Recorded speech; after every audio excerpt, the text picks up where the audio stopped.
Welcome. If you're looking for a quick way to mute a Discord server for just one day on your mobile device, you're in the right place. Sometimes, you just need a break from the constant notifications without leaving your favorite communities. Here's how you can easily mute any Discord server for 24 hours using the latest version of the app. First, open up the Discord app on your phone and make sure you're logged in. Once you're in, navigate to the server you want to mute. You'll see all your servers listed on the left side of the screen. Just tap the one you want. At the top of the server's page, look for the server name or the three dots icon. Tap on either the server name or those three dots to open up the server options menu. This will bring up a list of settings specific to that server. From this menu, find and select Notification Settings.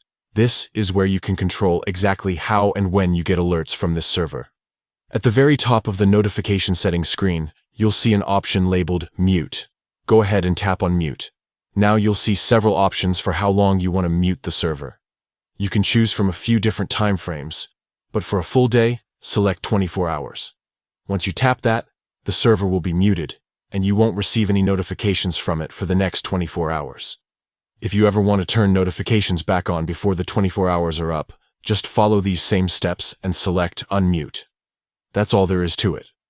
Muting a server is a great way to stay focused or just enjoy some peace and quiet, while still being a part of your favorite Discord communities. Thanks for watching, and enjoy your notification-free day.